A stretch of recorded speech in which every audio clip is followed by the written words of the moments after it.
Welcome to today's transformative episode of Expansion of Consciousness. I'm your host, Jason Medlock, and this is the place where we explore the profound realm of psychic mediumship and spiritual healing with June Edwards. We've had a number of healers, coaches, mediums, meditators on the show, and we welcome this type of information because it's so fascinating to understand and to realize all the gifts and all the powers that Source has given us. But June is an acclaimed psychic medium and very insightful author and teacher who has used her exceptional abilities to assist in missing person cases and collaborate with notable paranormal groups. Having experienced the other side firsthand after a near-death experience at the age of 27, June returned with a renowned purpose to help others connect with departed loved ones and harness their spiritual energies for healing and growth. Today, she offers us a glimpse into her world where she bridges the tangible and eternal, helping individuals navigate their relationships and spiritual journeys with greater clarity and purpose. And without any further ado, we're going to go ahead and bring on June Edwards. Hello there, June. How you doing? I'm good. How are you? Just to I'm, clarify, it's June Edwards with no S, so people can find me. June all Edwards. right, all right. Thank June you. Edward, I apologize, but thank you very much for making that clarification. But glad to have you here. I love to visit with people who have not only recognized that they've had this gift, but who actually use them to help people and not be afraid. And that's the That's key. the key. That A is the number of key. people come on the show and I've met and they email me all the time. They're afraid of what Source has given them, and to live in it and to walk in it and to use it to help people. I'm excited to talk with you. So I had to laugh when you said you wanted a glimpse into my life. I'm like, ooh, that's scary even for me. But you're absolutely right. Fear is the problem for everyone. So, as you know, we are not the suit that sits here. We are the energetic being that's inside. We are the soul. Yes. And we're here living a 3D experience. We're here like an actor in a play, or if anyone has seen Avatar, that is just so apropos. That's what we are. We're here as actors. And while we have brains in our heads, right? Most of us. And our brain, although it's a computer and helps us process all our information, our brain actually has a very specific job. Our brain's job is to protect us. How does it do that? It does it by creating fear. So most people are making all their decisions in life based on fear. And when you do that, it's literally a 50-50 crapshoot. Sometimes it works out, sometimes it doesn't, but you're always questioning your decision. Everyone has had something in their life happen that they just had that knowing, that gut feeling that they were supposed to do something. And they did it without really thinking it through, and it worked out 100% of the time. That is your soul. That knowing is your soul. You're saying a number of things that really resonate with me, coming from the Dolores Cannon School of Quantum Healing Hypnosis. A number of these uh, uh, things that you're saying just kind of it brings back memories of studying quantum healing hypnosis and some of the amazing experiences we have when we have regressed clients who have been regressed past uh, their death and before they even incarnated. So a lot of that information has been unearthed by Dolores over the years, and we've read her books. And just to hear you speak about these things in the same context is just amazing. Yeah. I want you to go back a little bit, and I know we just ran into it. When did you understand that Source has allowed you to experience your gift? When did you know that, oh wow, I can do this? And what kind of feeling was it? So it's interesting because everyone is born with psychic ability and mediumship ability. It's a Exactly. matter of what we do with it. It's kind of like playing a piano. Some people sit down and all they can do is chopsticks. Other people are more interested and they might teach themselves a couple of songs. Other people decide to do this as a living and they become a concert pianist, right? And I'm like the 6-year-old prodigy that sits down and plays Mozart. My abilities are far and beyond, and I'll tell you why after. But I first recognized it at about the age of 3. I heard someone calling my name when I was in bed. I got out thinking it was my parents. I go in their room and they're fast asleep.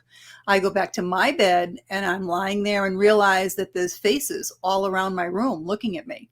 And it scared me as a child very much. So I pulled the covers over my face, and as the sun started to come up, I could see the shadows of them getting right into my face. It was very frightening as a child. And as I got older, I knew everything that was going to happen before it happened. And I would tell my classmates and friends in school, and I quickly got labeled the freak because kids are cruel. Yes. So I wouldn't say a thing after, but I became a nervous wreck. I had all kinds of nervous habits and tics. I stuttered, all kinds of things. And when I was 10, my dad actually kidnapped the youngest 5 of us. It was a very broken home. And my job at night was to do the dishes. And there was a woman that would keep me company at night and talk to me. And I appreciated that because I didn't have any friends. I didn't know anybody. And she was about 45 or so. And one day I asked my older brother, I just assumed everybody saw her, who she was. And he started laughing at me and told me that she was the dead woman in the house. Her husband had killed her and thrown her down the basement stairs. And he was absolutely right. And it scared me so much that she never came back again. And from that point forward, I really tried to block my abilities because I had fear. And fear is what actually does block your ability. And I died at the age of 27. You would think at that point in time that that would have been the opening, right? But it wasn't, because I still had a lot of work to do. You know, we plan this life for the most part, and everything happens when it's supposed to happen. And I still had a lot of things I had to do in my life to experience so that I could still help the people that I'm helping now.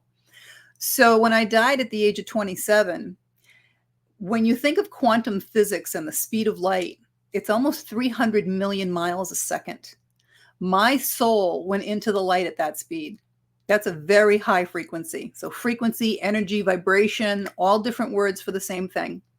And then when I came back, so I never called it a near-death experience because I knew I died. I didn't see a tunnel. Everybody sees different things. I immediately was taken to the other side. And I started getting a life review. And it's like sitting in the front row of an IMAX theater. And my life was just playing out on the screen in front of me. And they were showing me all the wonderful people that had been in my life, the times that I had a lot of fun and a lot of joy. And then I heard from behind me that it wasn't really my time. I could stay if I wanted to, or I could go back. It was my choice. And I was really thinking about staying. It's just amazing there. And then I remembered that I had 2 small children, and I knew that one of the biggest reasons that I came here in this lifetime was for them, and that they brought me the most joy in my life. And as soon as I made the decision to come back at 300 million miles a second, my soul went back into my body. So my vibration is still very, very high. And I believe that's the reason that I can connect almost instantly. And they allow me the opportunity to go back and forth to that lowest level of heaven, the 5th dimension at will. I go there all the time. I can see beyond that, but I cannot go beyond that level while I'm still stuck in this 3D world here. And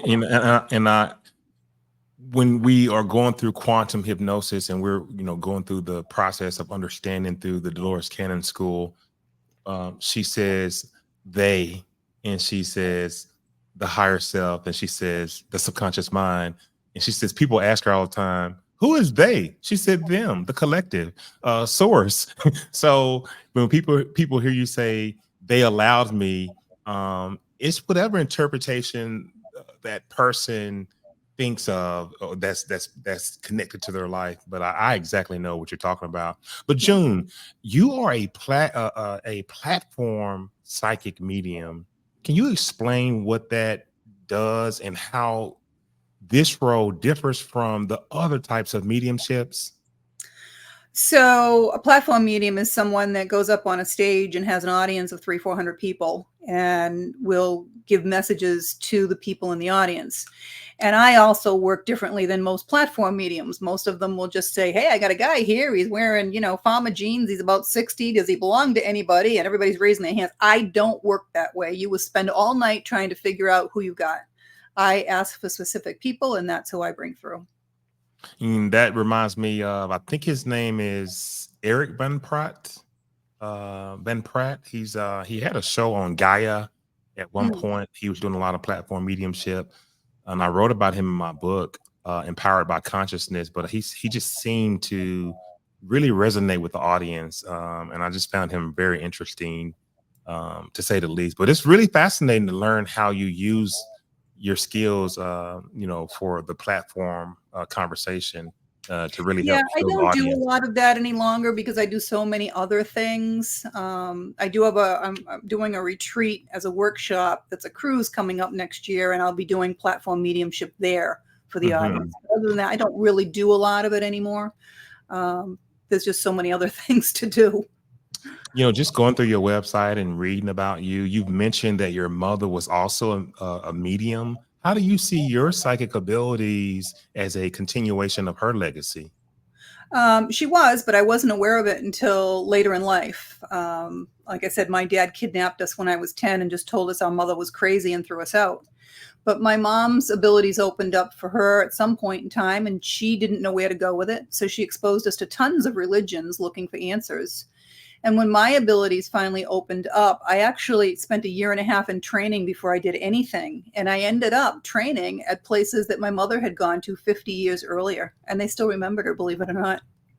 Wow. Yeah. And I know that I mentioned near-death experience, but it was actually a death experience at the age of 27. Can you tell us what profound insights, if any, did you gain about life in the afterlife that you can bring into your practice today? So it's interesting. Everyone is lumped into NDE, near-death experience. And that term was coined by scientists because they can't quantify it at the moment, supposedly. So your soul is way too big for this body. You have some of your soul is in your body. Some of it is over your body that people can see, and they call it an aura. And the majority of your soul is actually in the lowest level of heaven, that 5th dimension. And it orchestrates the timing of the events in your life, and it holds the knowledge of all your lifetimes. So when people are meditating and they're getting in touch with their soul, they're actually getting in touch with that part of your soul that's in the 5th dimension. It has all that knowledge and that high vibration. This is what helps raise your vibration exponentially when you get in touch with your soul. So if the two things that you take with you when you die are knowledge and feelings. I used to say it was love and knowledge because I just experienced overwhelming love on the other side. However, I've brought through many people that are still in anguish, remorse, sadness. So you bring through all of your feelings. That being said, if you were in a car accident and it was traumatic, your soul would jump out of your body prior to the impact. So your soul's not feeling all that hurt and damage. Okay. My youngest brother, when he was 16, was involved in a very serious car accident that almost killed him. However, it's considered an NDE because his soul jumped out of his body and he stood there on the sidewalk watching the whole thing until the paramedics came and he went back into his body. It was not his time to die. It's an NDE, so everyone's lumped in. Same thing with my girlfriend. She was impacted by a deer coming through the side window. And she's a Catholic, and she thought she'd done something wrong and wasn't going to go to heaven because her soul jumped out and was stuck on the roof of the car. And she saw the soul of the deer go up to heaven, but here she is stuck looking down at her body. Same thing until the paramedics came and she went back into her body. So all those things are linked into a near-death experience. That's why I never called it that, because I knew I died. I went to heaven. Less than 10% of the people that have an NDE actually die. Less than that make it to the level that I made it at, the 5th dimension, and next to no, less than that get a life review, and less than no one gets an opportunity to come back. So it's very rare. So when you moved at 390,000 miles per second, move into the spiritual realm, did you gain any insights about life itself, So and the afterlife? they've given me quite the education since, Mhm. because my instructors and teachers here could only take me so far. My Sure. abilities would be on theirs, and my information comes from the other side. So we write this plan. If you don't like the plan, then you've got no one to blame but yourself, because you wrote it. The only thing you can really delay in this lifetime are the lessons that you're here to learn, and you can delay them for your whole lifetime if you are that stubborn and you choose to. And everybody can look at their life and see how everything in their life has brought them to the next thing and the next thing and the next thing, and brought you to where you are right now, which is exactly where you're supposed to be. And it's a little harder to look forward, but some of the things in your past might have been a little traumatic, and you're like, why did that happen? Well, the reality of it is, if you're not on your life path and you're very stubborn, the universe will step in. Suppose you were supposed to move across the country for another job, and realistically, when you took that job, you'd meet the love of your life, you'd have another family, a whole different thing would happen, right? And you're not going. Uh-huh. Yeah, I think that you may have frozen on us a little bit, but we're speaking with June Edward. She's a psychic medium, and she's helping us understand different things. Okay, you're back with us again. Back. You froze a little bit, but being the great host I am, I filled in that moment. But go ahead. So what happens is the universe will step in and make it happen. So you end up where you're supposed to be. They may take your job away. They may take your house away. Something will happen to put you where you're supposed to be. And these are those times that you look back on. And when you look at it now, you can say, oh, good thing that happened, or this wouldn't have happened. That's how it works. Don't we plan these things when we're in the spiritual realm? Do we plan them as best we can? And once we incarnate into these bodies, then there's free will, and the spirit tries its best to influence, but it can't change the free will of the human. Is that sort of right? Kind of. We do plan this, and it is quite the long experience, quite honestly. Every archangel has a soul group, and the angels work with the souls to plan their life when they come here. Who do they owe karma to? Who are they going to collect karma from? What lessons do they still need to learn? What do they want to be? What do they want to experience? What do they want to do? Because it's also a little mini vacation. And there's options built in. So if you took option A, option B might kick in. It's pretty complicated. And the only out that is not acceptable is taking your own life. That is never an acceptable out. It's never written into your plan. And now all the angels have to scramble and fix all those connections you were supposed to make. But as far as free will goes, the universe wants you to think you have free will. So again, they'll give you door 1, 2, and 3. You take door 1, you go through it, you get married, you have a couple of kids, you get divorced. Where are you going to be? In front of door 1, 2, and 3. Creatures of habit, take door 1 again, go through it again, get married, have a couple more kids, get divorced. Where are they again? In front of Right. one anymore. Wow. You're going to take door 2 or door 3, and you may still get married and have more children, but it's not going to end the way the other 2 do, because you learned the lesson you were supposed to learn. So again, you can delay your lessons forever and keep taking door 1. It's like a revolving door if you choose. Yeah, it's contracts. We sign contracts to be in relationships, but it doesn't mean that we have to continue to stay in the relationship, because they're experiences. We're incarnated to experience. Well, Source. every relationship isn't supposed to last forever. There are 3 different types of relationships. There's a karmic relationship, a soulmate relationship, and the extremely rare twin flame. And you're in relationship with everybody. You're in relationship. Business is a relationship. You're in relationship with your employees, your customers, your coworkers. You're in relationship with your family, your friends. It's not just an intimate situation. These are all relationships, and they all happen for a reason. Nothing is random. So you're always either learning a lesson or teaching a lesson. And a karmic relationship, you'll know it's a karmic relationship because it never really feels quite comfortable. You're always looking for that shoe to drop, or you're looking for the red flags. And as soon as one or the other has learned their lesson, that relationship ends immediately. It's like you wake up one morning and you're like, why do I even have this person in my life? And if you've both learned the lesson, it will end amicably. If only one or the other has learned the lesson, it's going to end, but it's not going to be amicable. Yeah, I can attest to that. Well, you and I were talking earlier before we got on the show, and you told me, "Hey, I have a book out that you need to read, Jason, and it's not going to be like any other book you've ever read in your life. Let's talk about it. Let's find out what that is, June." That is All's Fair in Love and Karma. And it describes the 3 types of relationships and the 5 lessons. So Hmm. the second type of relationship is a soulmate relationship. Those, again, are there to teach you something or for you to learn something, but they're also there to afford you some love and comfort along the way. And you know it's a soulmate because it feels good. It's feel good from the get-go, like you've known this person a long time. And soulmate relationships do not necessarily have to end once the lesson is learned. That really depends on what you wrote into your life plan. Hmm. And then you have twin flames, which there's way too much misinformation around the internet about them because of the movies, the Notebook, things like that. But they're extremely rare. And it's literally one soul that's split into 2 bodies before they reincarnated. And they will forever after reincarnate as 2 separate bodies. And if you have one in this lifetime, you will meet them at some predetermined time in your life, and literally your life will just fall apart. It's like you dropped a bomb on it. It blows everything up. And they are always extremely sexual, extremely passionate, extremely psychic, and extremely short. They last for anywhere from a few days to a few months. And once they're over, it's like it never happened.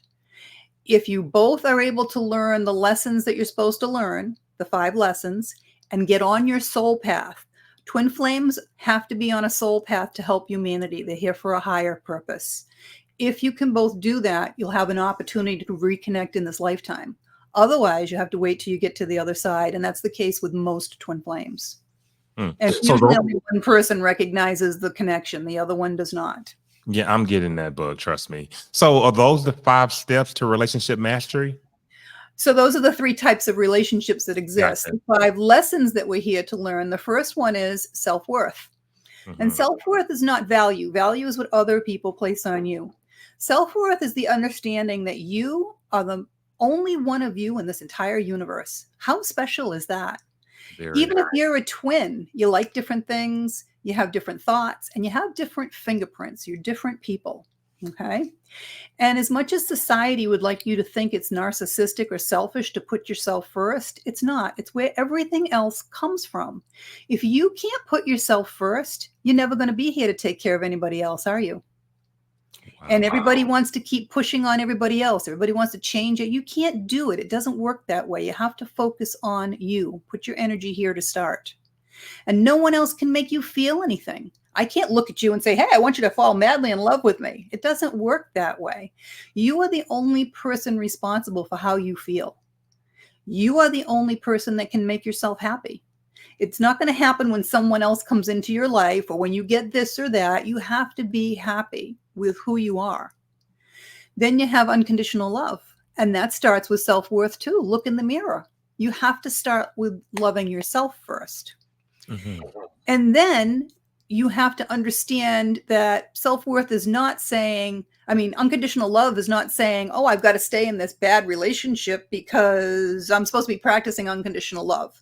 That's not what it's about. This is where self-worth will kick back in again because you have to put yourself first. Unconditional love is saying, listen, I really do care about you. This has been a wonderful ride, but it's not working any longer. I want the best for you. I want the best for me. It's time to go our separate ways. And it's meaning that you want the best for both of you. It's not bad mouthing them on the weekend with their friends. Suppose you had a child that you love unconditionally and they do something horrific, like murdering a neighbor in a fit of rage, and they go to prison for the rest of their life. You don't like what the child did, but hopefully you're still going to love your child. And for those people that are stubborn and still refuse to learn unconditional love and tell me, oh, there's conditions to that. It was my child. Well, the universe will take it a step further then. Maybe a drunk driver will take your child. Then what? Are you going to spend your life letting hate eat you away? Or are you going to be able to look at it from a higher perspective and know that your child is in a better place and most likely planned that into their life, and that there's lessons in here for both the driver, maybe his family, people that are connected to it, could even be the doctors, the ambulance, who knows, and lessons for you as well. There's lessons always for everybody. That's unconditional love. Wow. Then you have trust and communication, and you have to trust that there is a higher power. I don't care what you call it. You can call it source energy, God, Baba Baba Ganesh. I don't care. There's only one. And when you get to the other side, you will know that there is only one. And you have to trust that you made this plan. So whatever is happening in your life, it's happening because it's supposed to. Nothing is ever happening to you. It's always happening for you, for your highest and best. And you had to be able to communicate your wants and your needs to the people in your life. They don't know by osmosis. Doesn't matter if it's your employer, your friend, your lover, you need to be able to communicate. And sex is nothing more than another form of communication. If you can't communicate and trust outside the bedroom, you're not going to be able to do it inside the bedroom. Mm. Then you have money and balance. And money is energy. That's why it's called currency. And it's what we use in this 3D world to show whether or not your life is in balance. And everything has to be an equal exchange of energy. This is why we go to the grocery store and use money. But you don't pop down $1 million to buy a gallon of milk, right? Not yet. Right. So it has to be that equal exchange of energy. When you understand how money works, it has to flow because it's energy. The more you put out, the more will come back. So if you're working 80 hours a week, guess what? Your life's going to be out of balance because you're not going to have any time for your friends, your family, your own hobbies. And then if you're just saving your money up, guess what? You don't have self-worth to spend the fruits of your labor on yourself. Each of the lessons will keep on intertwining with each other. You're meant to live in abundance here. And when you understand that and raise your vibration, this is where the law of attraction kicks in. But you've got to balance that energy in order to maintain it. And then the last lesson is patience. And we live right now in a world of instant gratification. Everybody wants everything yesterday. And it doesn't work that way. How stupid would it be if every little 5-year-old girl that wants to get married and have babies, the guys are lining up at the door and the stork is dropping them in boxes? No. Same thing if you're getting older and on in years and you wanted to get married and have children and your biological clock is ticking. If it hasn't happened yet, it's because it's the way you planned it. And it doesn't mean it's never going to happen. Maybe when you're 50 or 60, you're going to marry a widow and raise his children for them. You don't know. If you knew everything that was going to happen every day, you wouldn't want to get out of bed in the morning. It's that simple. You're supposed to be living a life of surprise. You're supposed to be loving this life and taking every day as it comes. I think you were right because understanding these steps is transformational for anybody right now who's listening. So June's book, All's Fair in Love and Karma, guys, make sure you pick that book up because the information right now is totally good for you, and it can help you on a structured path to improving your relationship and things in your life. But I want to ask you this. How does your work with energy in the lessons from the other side?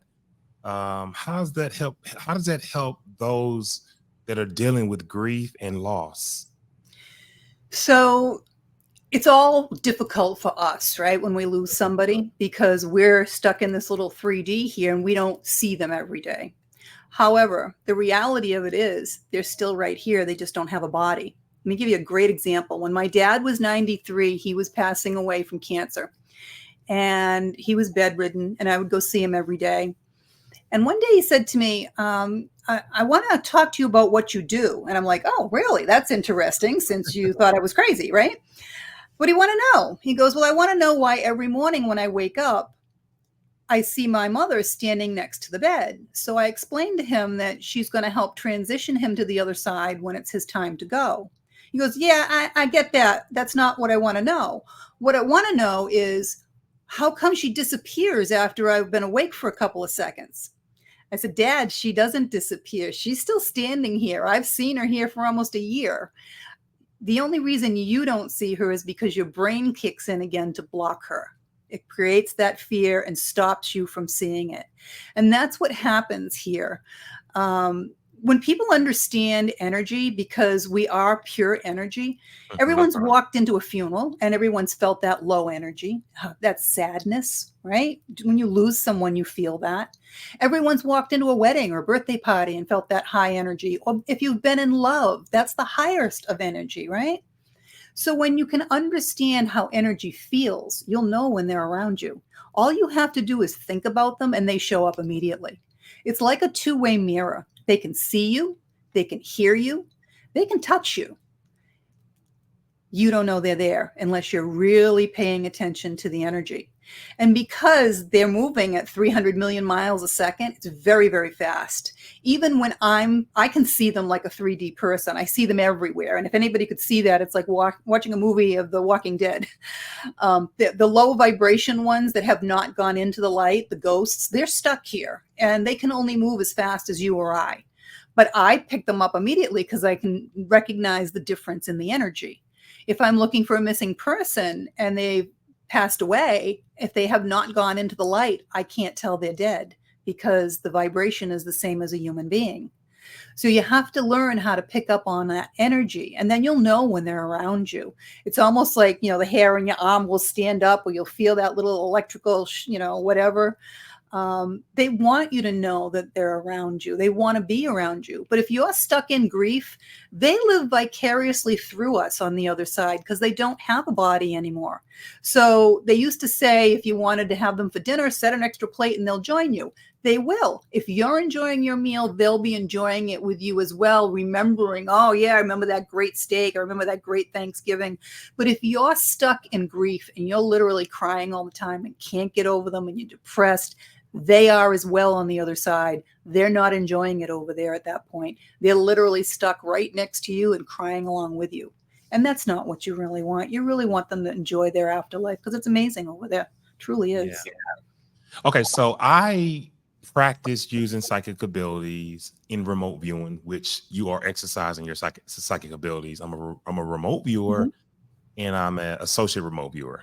So, but I have to move myself into a state of relaxation. I'm a transcendental meditator, so I get into this deep state of relaxation, and I set my intentions, and then I go into the remote viewing session, and I move my consciousness to bring back information. So the only way I can see it is when I touch the page with the information on it, and I get bits of images, very small.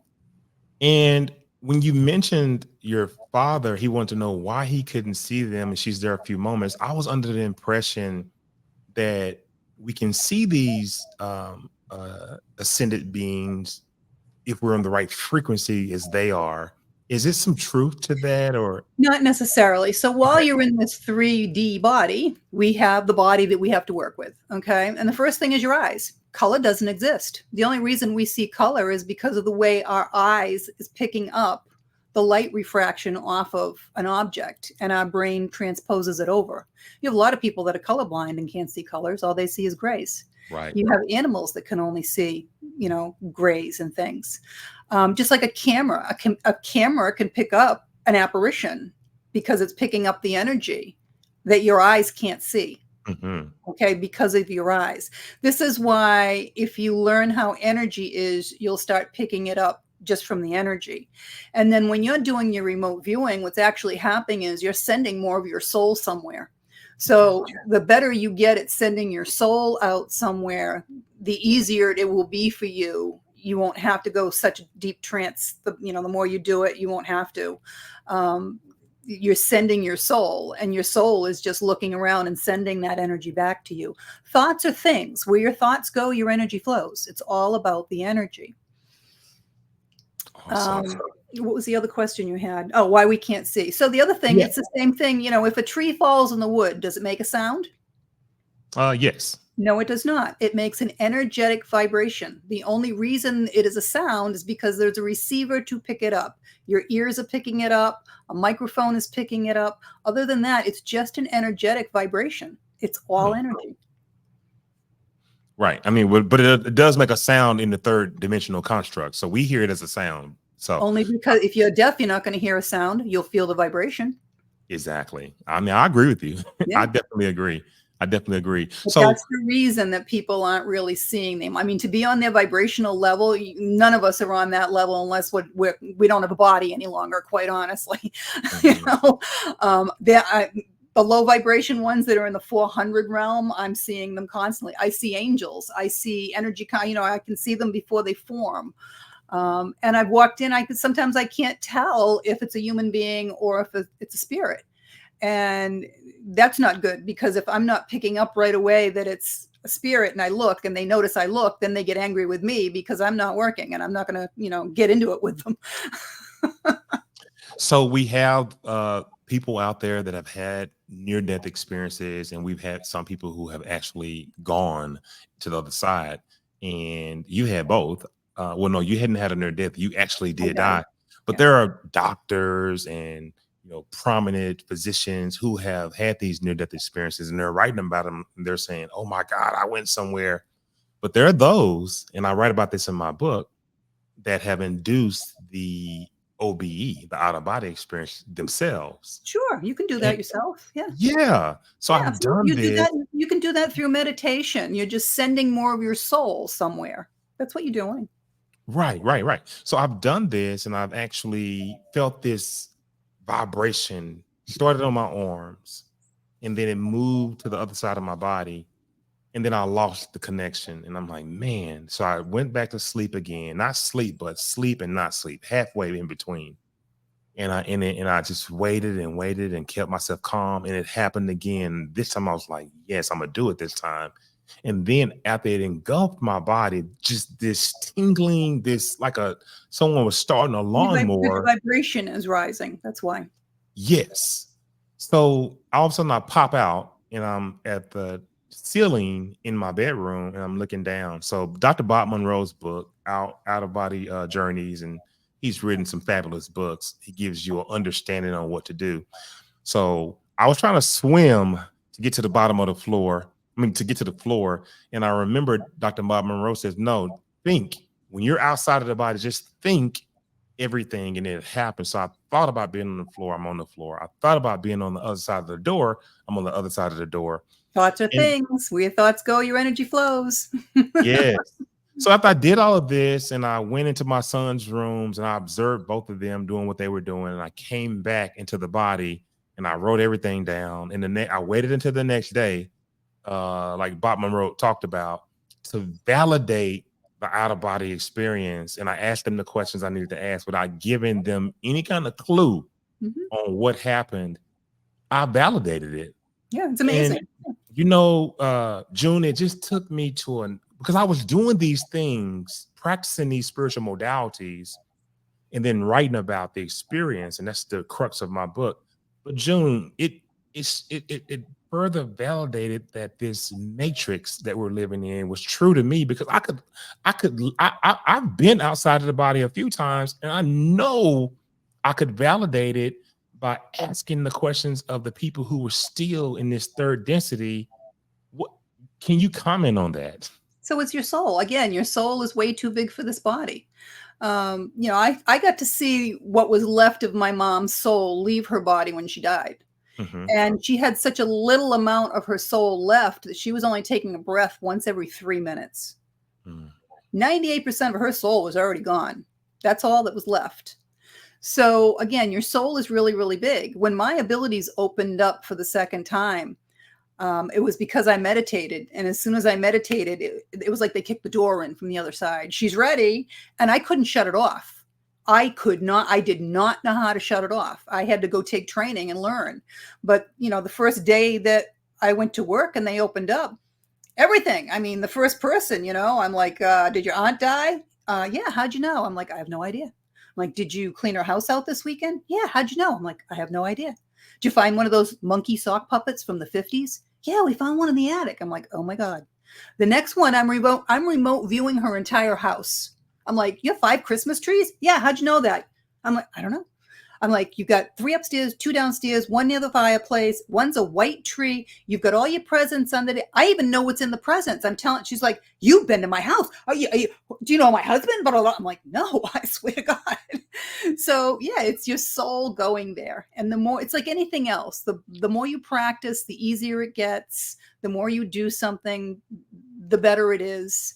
I've flown over like 14th century England. Oh my God, it was just incredible. Okay, you can help me improve my remote viewing skills. I'm convinced of it. I'm pretty good, but I know you can help me improve them. I know. Okay.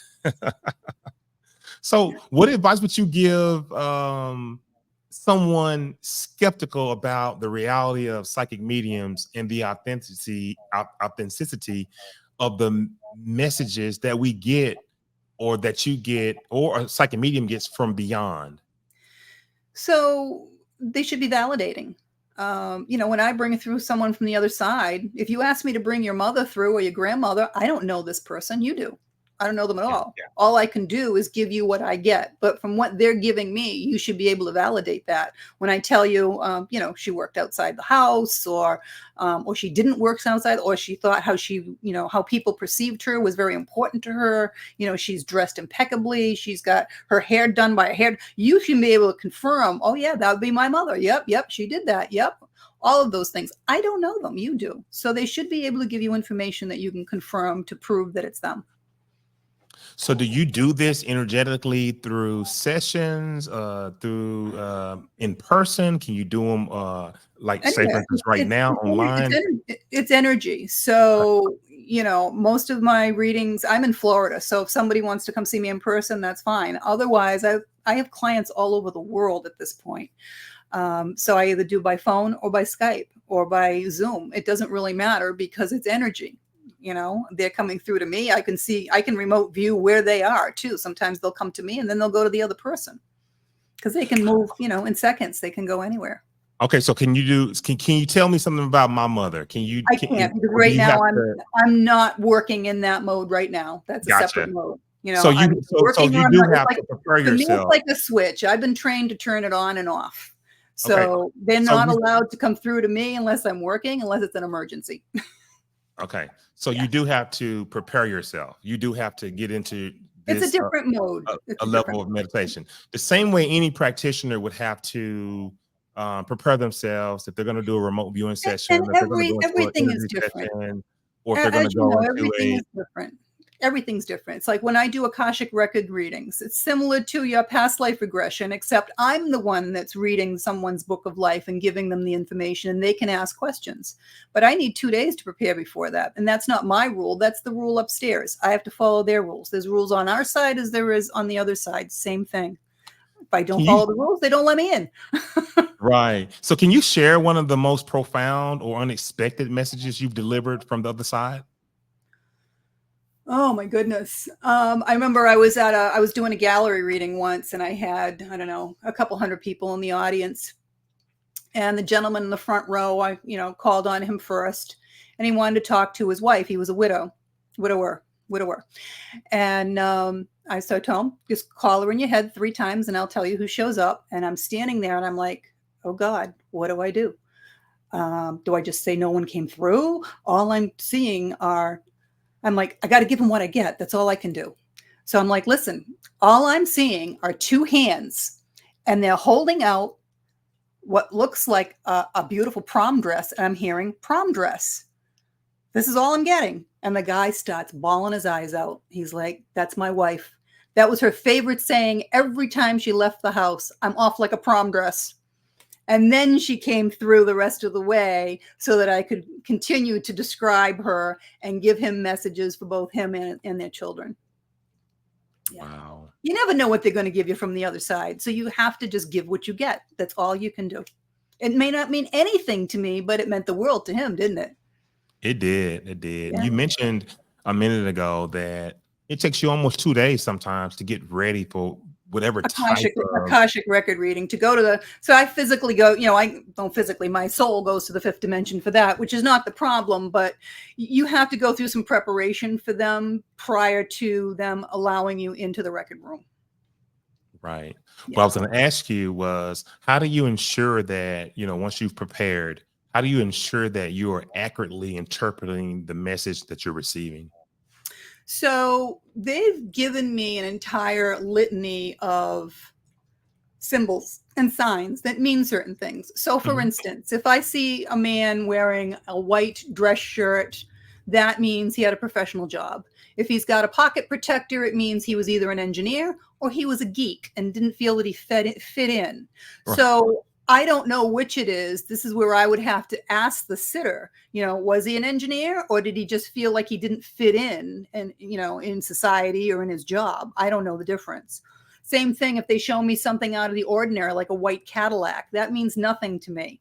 I'd have to ask, did they drive one? Were they hit by one? Did they sell them? Do you drive one? Then I can get the rest of the message. And usually the message resonates immediately. Sometimes it's not what they want to hear.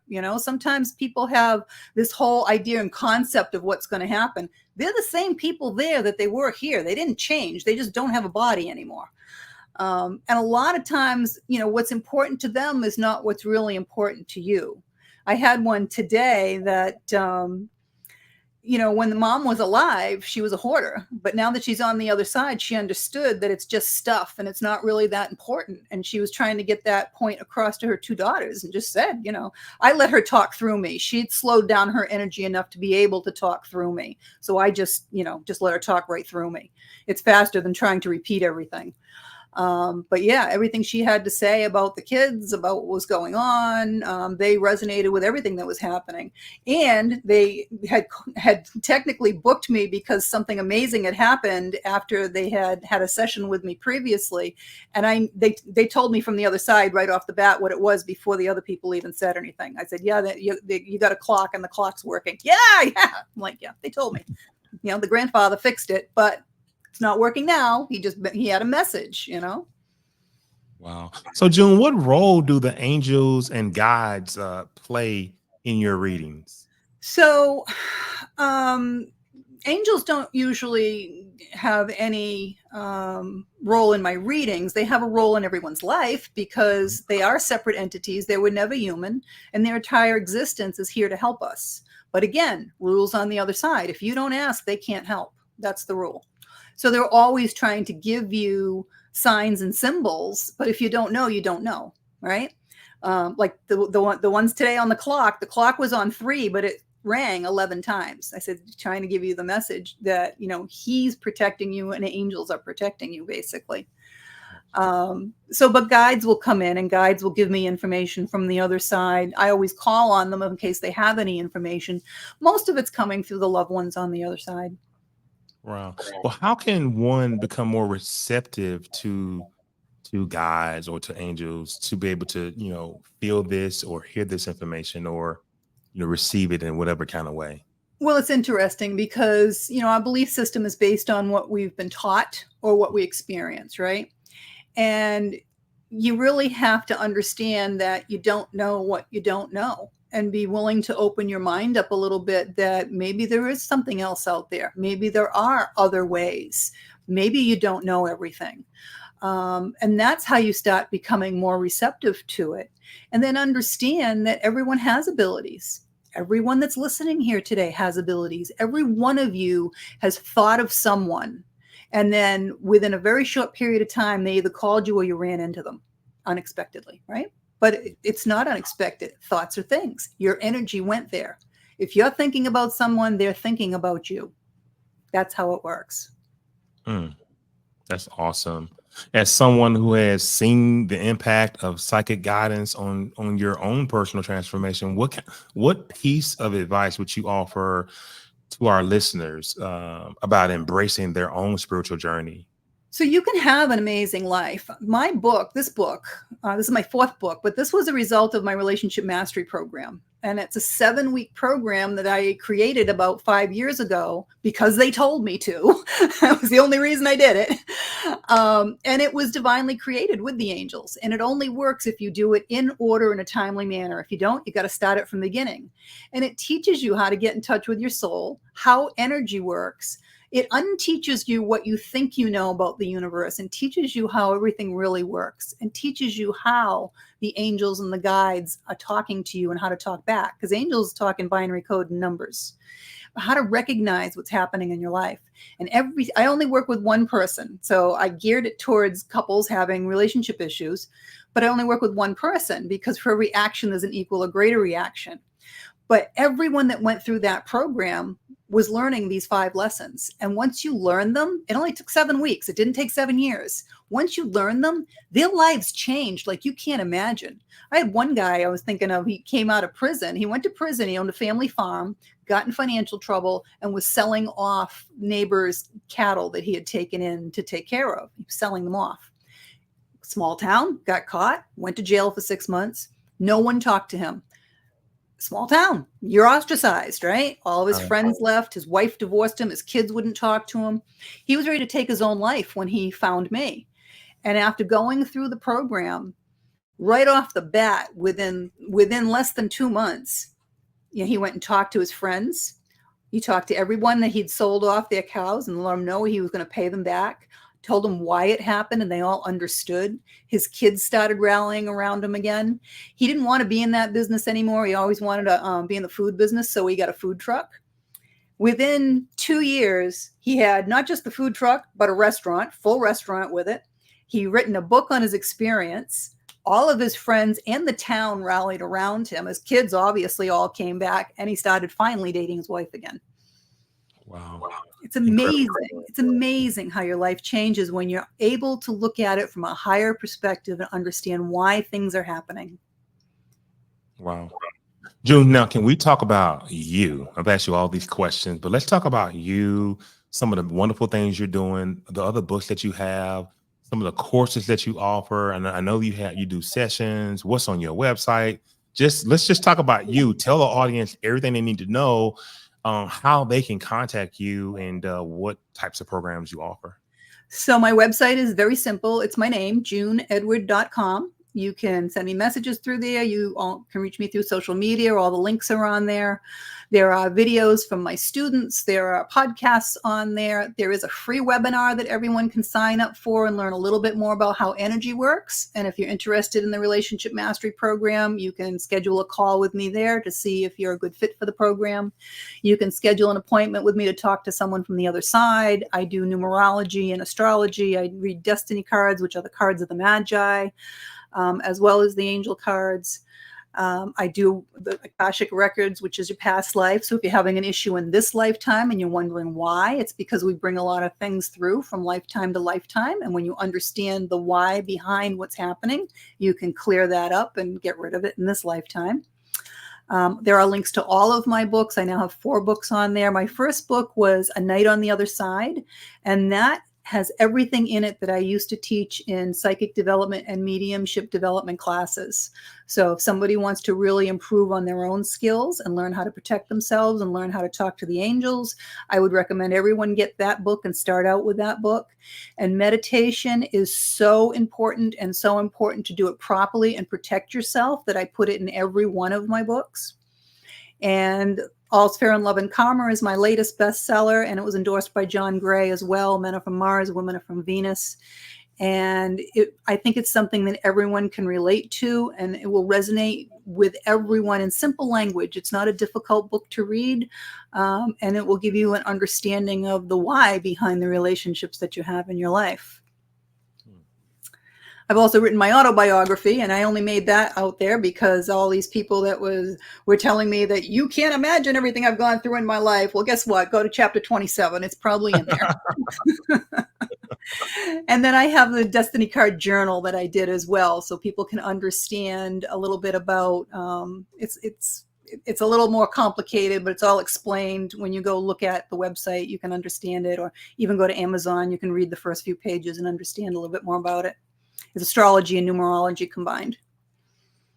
Awesome. I'm just sitting here smiling. I'm waiting. Is it all? I mean, I know you have more. Any new projects you're working on? Well, I've got the retreat I'm working on, because all the students have been bugging me for a couple of years to do a retreat. So March 1 to 8 of 2025.